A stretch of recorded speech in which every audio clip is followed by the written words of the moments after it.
Welcome to the Laws of Style, featuring conversations on creativity, fashion, and the law from the leading edge of our economy and culture.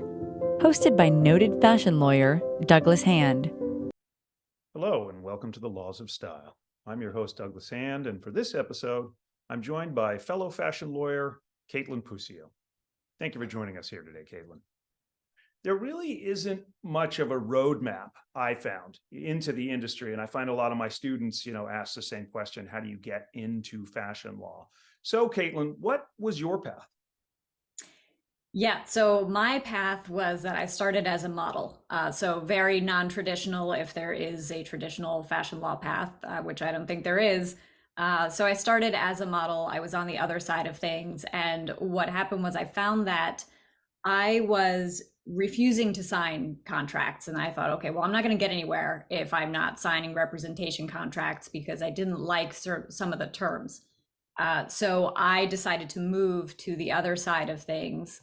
I was still doing a little bit of modeling while I was in law school, before, during, and after law school, but I am now full-time 100% on the law side. Well, so before we get into the law side, let's talk about the modeling side, and in particular, the business of modeling. So, for viewers that aren't aware, and this is what I love about the practice of fashion law, is it's much broader than people actually imagine, and this is a great topic for that, because the modeling side of things obviously involves the models and the agencies and that whole ecosystem of mother agent and agent. And can you just walk our listeners through that ecosystem and the economics of it? Sure. So there's a lot of moving parts here with the agency manager mother agent system. So basically, the terminology is really important. So you have model agents, which in a lot of instances are actually model management companies. They'll call themselves agents. But to be an agent in most states, for example, in New York, you need to be licensed to be an agent. So even though they call themselves agents, a lot of them are not licensed, and they're therefore management companies. So the ecosystem there is a little bit funny in New York. In California, the laws are much more clear because they have the Talent Agency Act, which specifically delineates model agencies. It tells you exactly what you need to do to procure work for models. One of those things is be licensed. So then there's the mother agents, which they're not booking agents. So they're not procuring work for models. So they are placing models in model agencies, which are the booking agencies, which are in reality the unlicensed model management companies.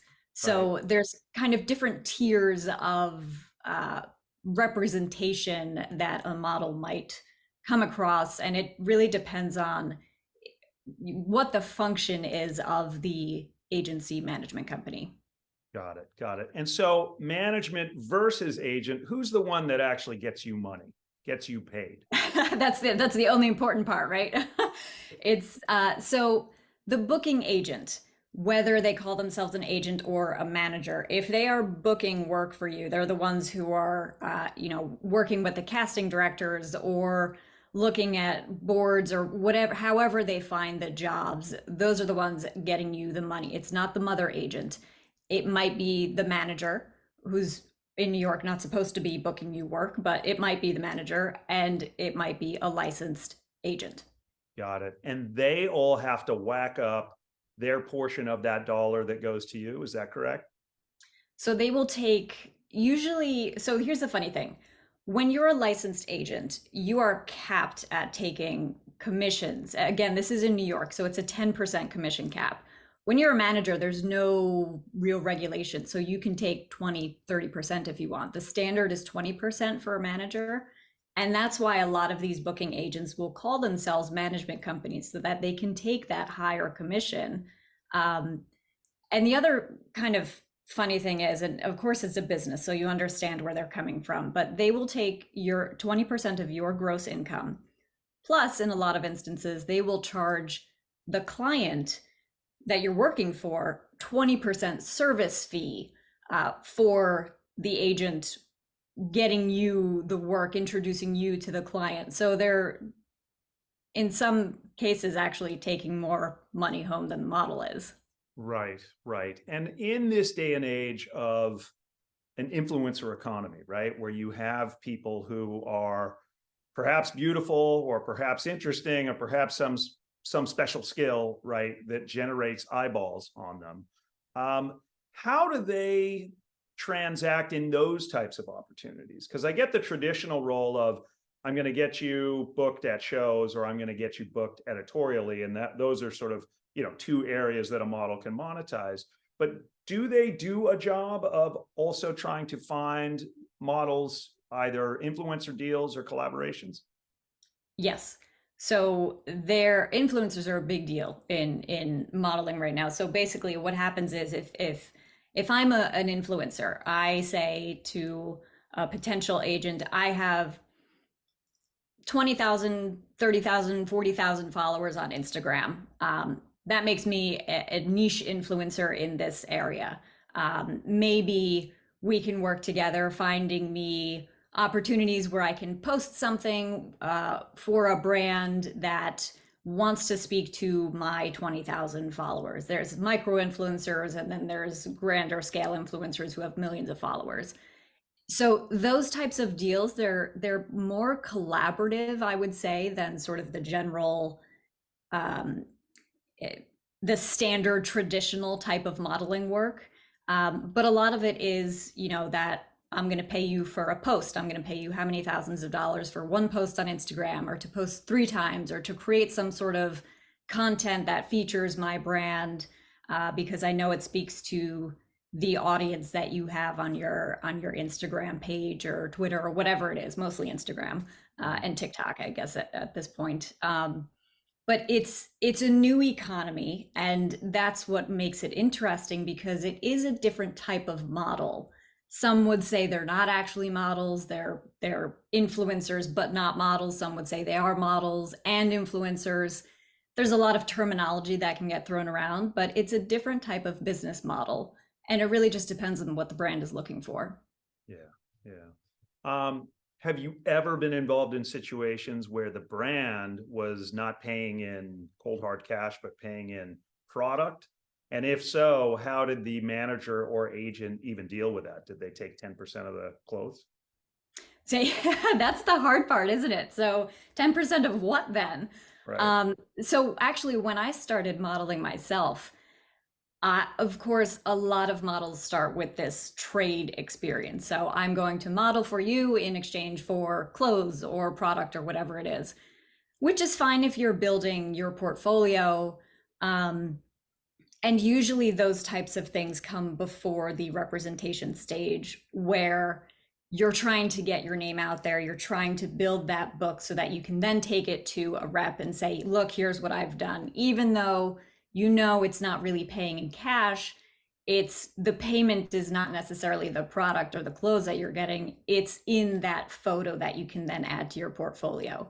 So I've done things like that when I was just starting out, not expecting there to be a cash exchange. I know that when I was working with agents or managers in my professional career, it was never an exchange of product, because there is no, I mean, it's a business for the agency. Their business is, it's what is their financial gain? You know, what is their profit? What is their income? You can't run a business on a t-shirt or a dress, you know? So I'm sure there are some deals, some very particular deals that go through, because it's, you know, we want to make sure that this relationship is solidified or whatever it is. But for the most part, it is a cash business. Modeling, the whole industry is, I mean, yes, it's fashion, it's glamour, it's all those things, sure, but it's a business first. So for the most part, it's going to be a financial transaction. Yeah, yeah. Well, and glamour, I mean, I'm sure you could tell us probably some harrowing stories. I mean, the modeling industry certainly has its issues. Now, I do want to get into those, but let's stay and on the business side, and maybe move a little bit into your practice. So now we know the players, managers, agents, the models themselves. Are you church state with respect to who you represent, or do you represent both agencies and models? I represent everyone. Generally, I don't represent, if there's a model who brings me a management contract and I'm already representing that manager on their management contract, I'm not going to just represent that model because that would be a conflict of interest, right? But what I will do is work with both sides to come up with the best contract for both sides. And I've found that when there are no conflicts, or when they can be ironed out with both sides in agreement on both sides of the table, that the final contract can actually be better for both parties involved. Everyone kind of tends to be happier. I do work a lot with models on their contracts. I work a lot with model managers who aren't sure if they are running afoul of the law by calling themselves management companies and not agents. So I walk them through that business, that fine legal line between agency manager. Yeah. And do you find that many of the agencies, large or mid-size or small, do they have in-house counsel, or do they really rely on outside counsel? Usually they do have in-house counsel. The smaller ones don't necessarily, just because it's an expense. If they're boutique agencies, it's generally not in-house counsel, but they generally do have, for the larger agencies, there will be a legal department who is in charge of that contract, that representation contract. So when you're a model and you're negotiating your contract with your manager, it's not necessarily the case that your manager really has any leverage or say in what changes in that contract. It's the legal department saying, well, we're going to advise you to not change that, regardless of what the model requests. With the boutique companies, generally what they do is, from what I've seen, they have a standard representation contract that they will send to any models that they want to represent. They'll have that just drawn up by an external lawyer and then just use that as a template for themselves moving forward. Yeah. Well, the dreaded sort of form document that you prepare for a client, and then you find 5 years later it's got all these other bells and whistles in it. Yes. Tried to shoehorn in. Have you seen that?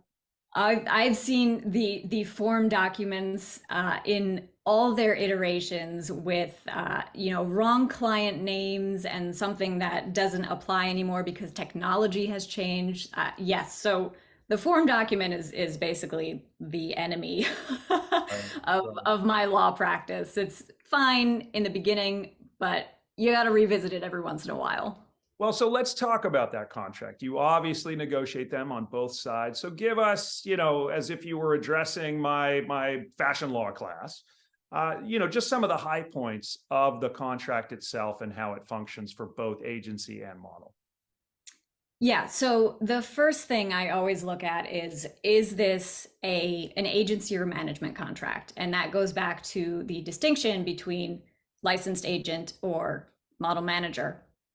So the way the contract is written, if it's a model manager who is functioning as an unlicensed agent, meaning procuring work, the contract will not make any reference to the fact that they are supposed to be procuring work for the model.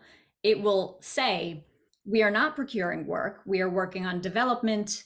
We're working on building your career and giving advice and those sort of things that are fine for a manager to do. But they can't procure work because they're not licensed. So in a lot of instances, by reading that contract and saying it's XYZ agency and we're functioning as, we're doing these management things, you kind of know that they're aware that what they're doing is not exactly in line with what the law allows them to do. So then you have to say to the model, okay, what the contract says and what the reality of your relationship is going to be are very different. So the purpose of a model signing with an agent is to get work. Yes, they can develop the career, they can give advice, they can build the book, all those things, but they want to work. I mean, that's that is the point when you go to an agent and you say, yes, I want to, work with you. It's to find work. The reality is not reflected in the contract in all instances where it's where it's purporting to be a management contract, at least. So that's one of the first things I look at. Is the reality going to line up with what's in the contract? Because then if the model goes back and says, I want to leave the agency because they're not getting me enough work, and therefore we need to dispel with this, we can't work together anymore. Well, the contract that the model signed doesn't in all likelihood say that the management company needs to procure work. So they're not in any sort of breach of contract. So getting out of that contract might be a little bit tricky. There are other more simple things that I look at. The term, usually it's 3 years, which I think is very long. So, kind of look at those littler terms that have a big impact on the model. But in general, it's really looking at not just the terms individually, but as a whole, how the terms interact with each other and what type of contract you're given. Well, it's ancient history, really, in my practice, but eons ago, my firm was engaged to represent the buyer of IMG's men's modeling division. And one of the things we found is that, not surprisingly, the contracts themselves aren't assignable. For the obvious reason, you're my agent, or I would imagine this is the same for manager, and I don't want you assigning that to some other agent. I picked you for a reason. But in the context of an M&A transaction, it actually made it very, very difficult to bring those contracts over to the buyer. Essentially, what it was a period of exclusive dealing to go to each model and say, would you enter into a new contract with me? Because, by the way, I'm buying the whole division and it's no longer going to be operating. So you have every reason to enter into a contract with me. But ultimately, it was a funky structure. And, I guess I wonder what your thoughts, this is a little bit of a pivot, but you undoubtedly saw that CAA, the agency, was purchased recently, or at least it was announced that it will be purchased by a major European player, right? The big conglomerate Kering. Yes. Or it is going to be acquired by the owner of Kering, and I think it will sit as a sister company. What are your thoughts on that? What do you think the business case for that acquisition was? So I think I love this idea. I was very excited when I saw this. I can see why some people might think that that's not the best of ideas, but here's why I think it's a great idea.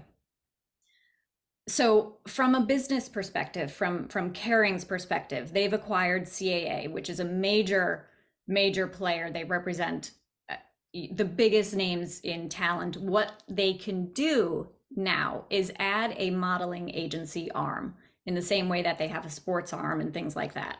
And then now there's no way for me to know if this is what Kering and the powers that be were thinking, but this is what if I were in charge of Kering, this is how I would be thinking about it.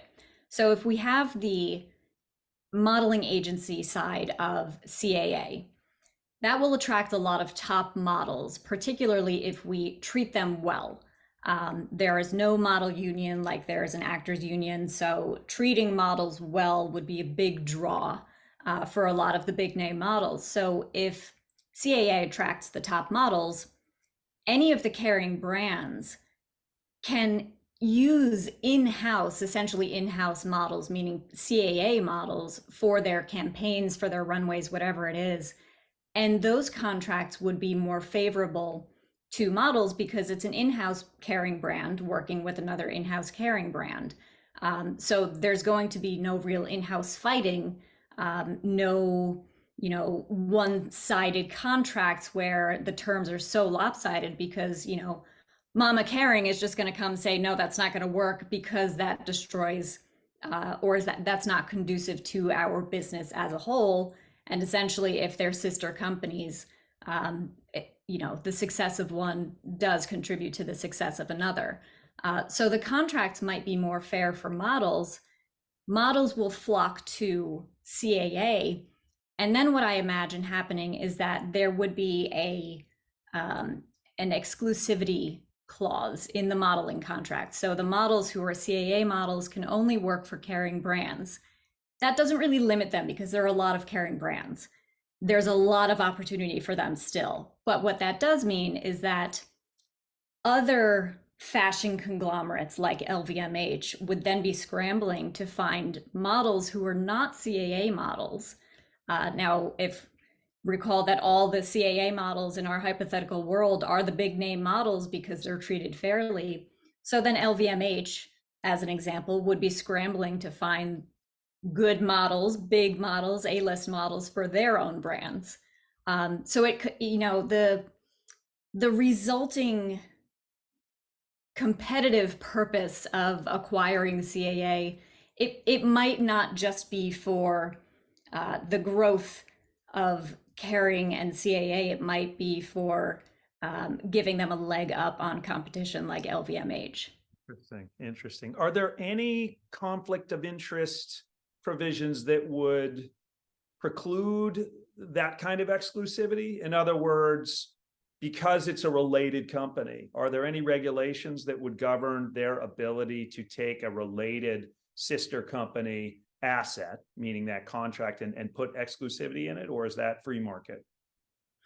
I would think that they would, if this is something that they wanted to do, they would find a way to structure the companies or restructure the companies such that they can do this, because they're, if this is something that's going to allow their brand Kering as a whole to flourish, they would find a way to, in this acquisition, make sure that the roadblocks to doing something like that would be lessened. So even if it means, restructuring some way that another sister company is set up, I don't see that that would be an issue. I think it depends on the state in which a lot of these companies are set up, or even the country in which they're set up. And I'm not an expert on international law, but I think that the leaders of Kering would certainly find a way to make it happen if it was going to be a smart business move for them. Well, I think, I think the fact that it was not Kering that acquired CAA, but it was the parent of Kering that is making the acquisition, perhaps puts it in that, there's at least an ability with two sister companies to be arm's length. Whereas if it's a subsidiary, right, that perhaps is more, one side of the line, perhaps, and maybe that's why they structured it that way. Yeah. Well, so what is your, for the listener who's perhaps an aspiring fashion lawyer or just interested in, what is your day-to-day like? I get this question all the time, and, people probably assume your day-to-day is, oh, well, I have lunch with models and then I go to a fashion show and I go to a store opening party. And so what's your real day-to-day? Yes, no, I just read fashion magazines all day long. It's wonderful. So my day-to-day, it's always an interesting question. I love this question in a way because it's one of the most difficult questions to answer, because in reality, day to day changes day to day. One day I might be working only with a model on a contract, negotiating some ridiculously oppressive term that she's been given in her representation, and I might say, I would advise that, because this term is even in here, that the agency doesn't have your best interest in mind, and you might want to look in another direction. And it's just a few hours of back and forth about a particular contract, and also what it means for that model's future. It might mean that afternoon that I don't work with any models at all, and I'm working on the agency side, or I'm working on a creative partnership. We talked about influencers and brands. A lot of what I do is also on the business side of things. How can we build a creative idea? We have a model here, we have an agent here, and they want to work together in some unusual agency model way, whether that's looking to put together a video series about the modeling world. What does that look like? So there's a lot of creativity that's involved. It's not very straightforward all the time. It's not just let me look at this contract or let me assist you with the business structuring or something like that. A lot of times it's also let's brainstorm ways to make something really out of the box happen. And then, the rest of the week kind of falls into place based on what I've done on Monday. So the day to day is very, very unpredictable, which kind of makes it fun for me. Yeah, for sure. And I do think that there is more leash, so to speak, in creative industries for lawyers to come up with creative solutions. I would posit that if you work in the automobile industry as an attorney or oil and gas, with no commentary about what that day-to-day might be like, there isn't as much of an openness to doing things in a new way or even considering new business ideas. And I, as a practitioner, do really enjoy that as well. I think most of our lawyers, that's what draws them to a firm that has this specialization. So what other areas of law, clearly contracts, and you've got a regulatory overlay. I would think immigration as well, perhaps not that you would do it, but that you have somebody that you go to. Like, what other areas of law touch this industry often?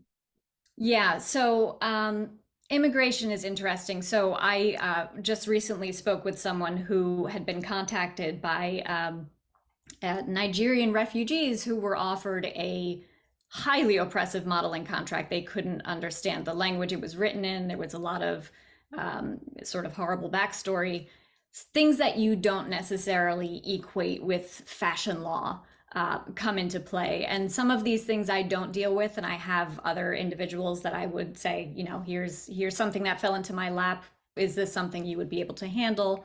I do work with models unions, the individuals who are trying to advocate for models unions, so it's less of actual law in terms of let me read a contract, and it's more on the advocacy side of things.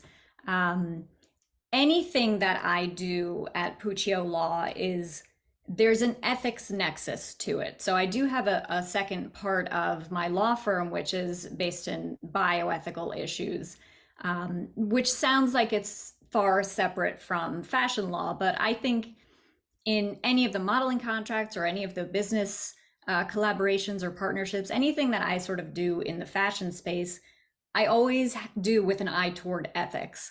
And that's really my specialty, is ethics. So if it's, the Nigerian refugees who are having trouble getting out of very oppressive contracts, of course, it's unlikely that they'll be able to pay for my services, but that's where I would come in and work pro bono for them, because it's something that I'm really passionate about, treating models and humans in general the right way.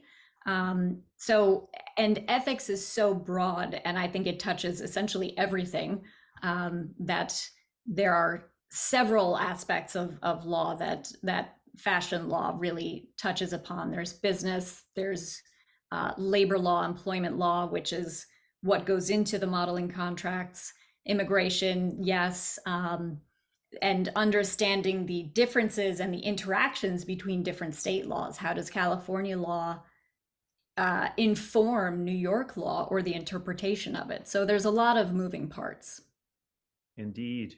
Well, on ethics, fashion perhaps more writ large, and on the garment production side specifically, has had a fraught relationship with not only labor and fair wage, but also environmental issues.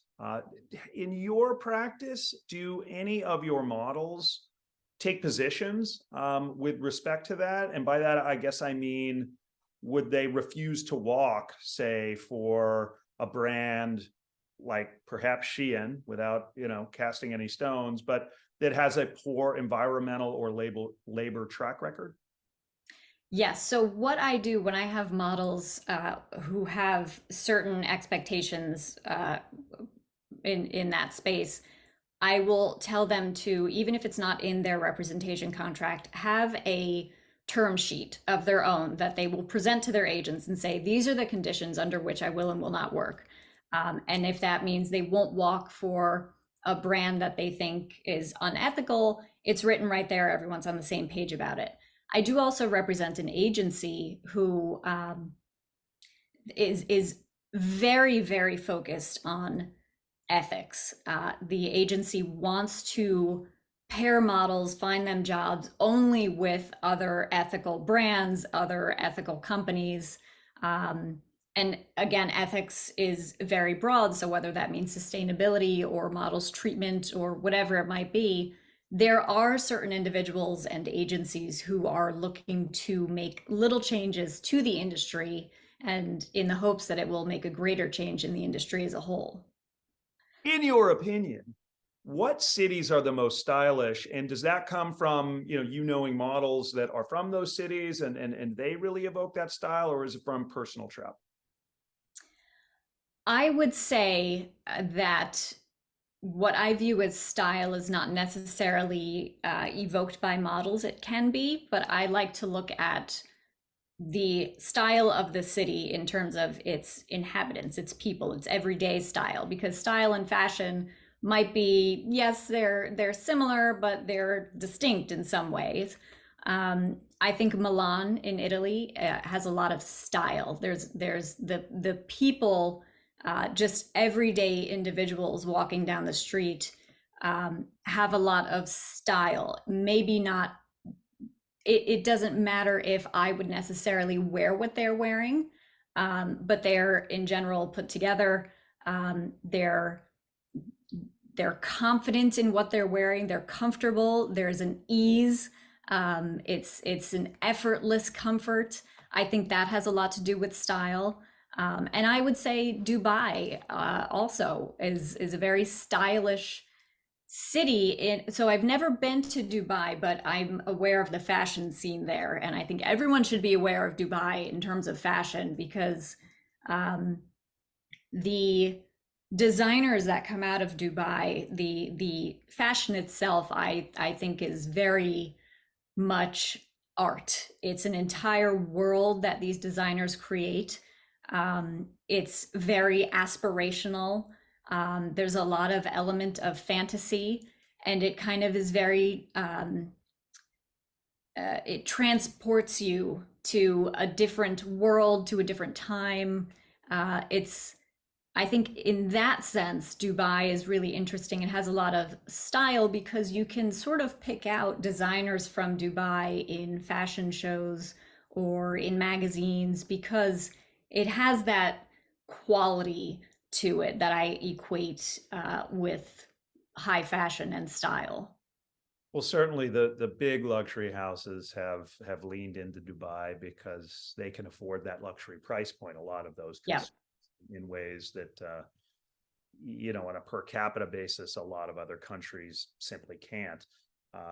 They also the massive cities in that area, UAE and others. I mean, they are retail heavens for many. Yes. I mean, those shopping malls are extremely high end, have Yep. multiple luxury brands, and so a lot of brands do want to have access to that customer for sure. One, I don't know if you know this. I mean, we do a lot of trademark work. One of the most expensive places to actually get trademarks registered, because they just kind of know brands want to be registered there and will pay it. Yeah. They do kind of that absurd, what you get back has like a wax stamp on it and little tassels coming. It's a very, very ornate thing, as if in the US you just get an notification that your trademark Yep. is registered and there's not ceremony on Yes. it. Yes. And that illustrates the point that I was making earlier about how Dubai in general, even in the trademark world, apparently it's that ornate, it's sort of from a different time, it's a different feel. It's just, there's a little bit of personality there that's very distinct. Yeah. Well, how about individuals? Maybe give me three, alive or past, and how they've influenced your own personal style. So I would say that there's no real individual that has influenced me, but I am more influenced by times or eras. So any individual from a certain era would influence my style. I'm very influenced. My personal style is influenced by a lot of different things. It doesn't necessarily need to be by fashion that I see. It could be influenced by art that I see, or it could be influenced by architecture that I see. And I think a lot of fashion designers think that way too. And it's not necessarily clothes that they see first, but it's other things in the world that they can distill into this art that you can wear in the form of dress or a shirt or pants or whatever it is. I love the 50s style, because I think for women it was a lot of the clothes are very flattering to all shapes and sizes, and it's for me, I appreciate clothes that make me look good without a whole lot of effort. And but also that it's sort of a very proper time. Everyone was very clean. Everyone was very, aware of when they're going out. They're presenting themselves in a certain way, which I do appreciate. I also appreciate adding in a little bit of sort of the modern edge or a little bit of flair. So for example, Chiara Boni, designer, I love her designs. A lot of dresses. I own a lot of dresses because they're flattering, but they're also, there's a little bit something extra to them. There's a little bit of edge. There's a little bit of a different type of structure to them. There's just something that's more than a dress. And those are the types of things that I look for. Well, very interesting. And that really brings me to lawyerly style, right? Or lawyerly lack of style. The profession gets a great reputation for our style choices. And really, I mean, the podcast's name, The Laws of Style, came from a book I wrote for the American Bar Association on lawyerly style, but I kept it specific to men because I do think for women, it is a much more fraught conversation with, issues of discrimination, issues of objectifying and sexualization of women's bodies. How have you approached lawyerly dress to kind of strike what I would say is that balance that most practitioners want, to look elegant, but also capable, and to be taken seriously and look like you are taking the job seriously? Yeah, that's an interesting question, because actually, from my perspective, a lot of the issue that I run into is not necessarily with my style, but with how young I look. So I look a lot younger than I actually am, which was great for modeling, kind of extends your career a bit. But then you do want to, as a female lawyer, show people that you're not, fresh out of school and doing things just kind of on the fly. Which, I kind of just ignore, but it does exist. And it's something that I think people should be aware of. Is absolutely a thing. In terms of careers that you go into where experience is valued. And what I said early in my career when I went out on my own, with a group of lawyers from a much larger firm, Sherman and Sterling, was we're going to focus on an industry where you actually want the younger lawyer to be your practitioner because it's an evolving industry. And if they are sort of ground in 30 years of having practiced corporate law in a certain way, you're gonna be in a better position than them. So that's one argument that I had, because I'm in my mid 50s now, but I still, and so I don't worry about it now. But certainly in my 30s, I was acutely aware of that issue. And I think dress can help you appear older. But what else? How do you, you are a very stylish person. You put yourself, how do you get your little elements of, well, I want to sort of have this little piece of flash Yep. in your wardrobe that helps you feel distinct, like you're not just going to, the same conservative dress code?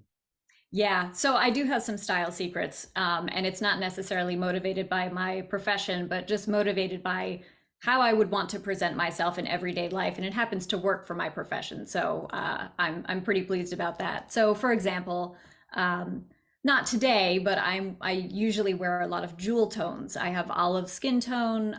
Jewel tones on television tend to pop. In person, they tend to pop, and if you contrast the jewel tones, a bright pink or bright blue with a very professionally cut dress, it's a nice juxtaposition. And then you could pair something like that with, enormous earrings like I have on today, and then nothing else. And it's just sort of that, give and take, the push and pull of the two worlds that you're trying to bring together into one. So that's kind of how I approach my everyday. I also make sure that I think I said earlier that style is not necessarily just fashion, but you have to be comfortable and confident. So anytime I put something on, I make sure that I'm comfortable in it, because if I'm not, it's going to bring down the entire look, because I will be tugging at it or something will be out of place. And, as soon as you walk out the door, your feet hurt or something like that. That doesn't work for me, because I think a lot of style is not necessarily, once you're put together, not paying attention to it after that, and just being confident and using your words and your brains to then speak and say what you need to say, rather than just be distilled into a stylish individual. Yeah, yeah, it's interesting. There is a lot of attitude to style, meaning, Yes. the phrase, "Oh, I could never pull that off," or "Look at how she's pulling that off." Yeah, some people can wear outrageous things and just Yeah. walk into a room with confidence, and that does give them some innate style. Yes. Speaking of offices, and post COVID, a lot of lawyers have gone to remote practice. What is your do you see clients in the office, or is it mainly through Zoom meetings? How is that working? It's mainly now through Zoom meetings. I used to meet with people in person. I'm licensed in New York and DC. I would go back and forth quite a bit between the two. Now there's really no need to. It's easier and quicker and more efficient for people to, if I'm in New York and I have a client in DC, just say, let's hop on a Zoom call and knock this thing out. I do think that there is something to be said for in-person connections, transactions, meetings. I always tell models, for example, if you're negotiating with your agent, try to get them in person, because it's very different when it's in person versus over the phone or on Zoom. I think the technology, in general, technology can be a very good thing if it's used correctly and if it's not overused.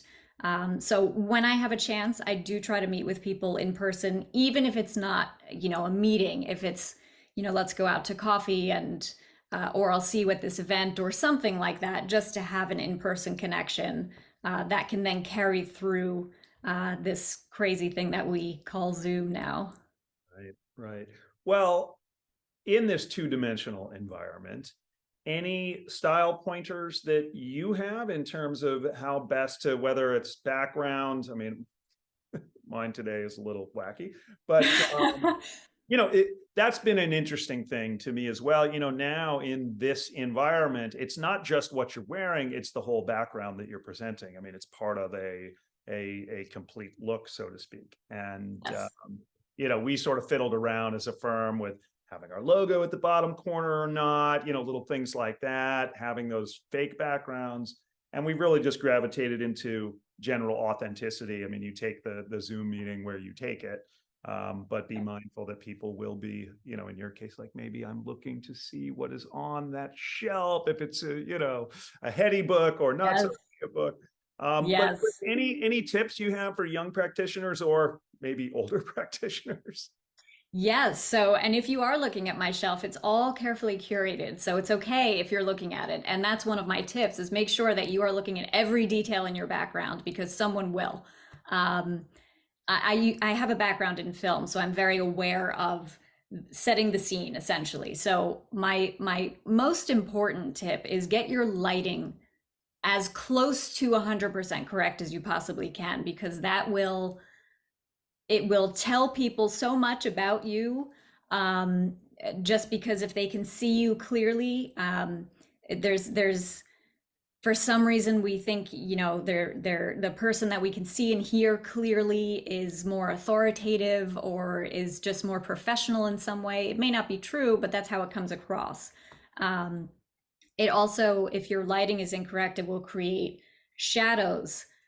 It will actually change the way you look. It will change the way things look around you in your background. It will sort of distort things. So you really want to make sure that you get your lighting right. And then in terms of your background, I have dark hair. And I try to keep my background as light as possible so that my dark hair does not blend into my background and I don't look like I'm just a 2D image on my wall. So just, I would say it always do sort of a trial run before you're on TV or on Zoom or whatever it is.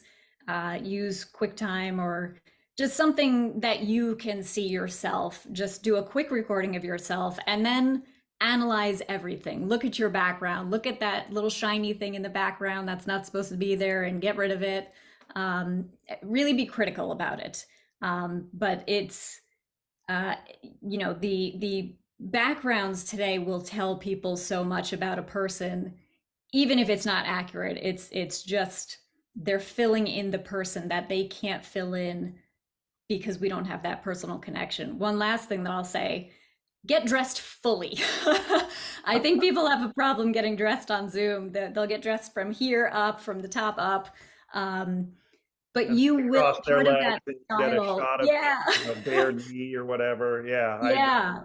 Part of exhibiting that confidence and really relaying the message of the person that you want to be behind your words is feeling your absolute best. And in a lot of cases, when you get dressed fully, you put on shoes, if you're uh, painting your nails or whatever it is that makes you feel your absolute best. If you were to walk outside and say, yes, I feel great today, do that. Even if no one sees it, because you will feel it and they will feel it through the screen from you. That's great. Well, Kaitlin, we are out of time. That is a wrap, but that was really engaging. And thank you so much for joining us today. Thank you for having me. All right. Bye now. You've been listening to The Laws of Style with Douglas Hand. For more information, go to our website at www.hballp.com. And you can also follow us on Instagram and Twitter at Hand of the Law. Thank you for tuning in, and stay stylish.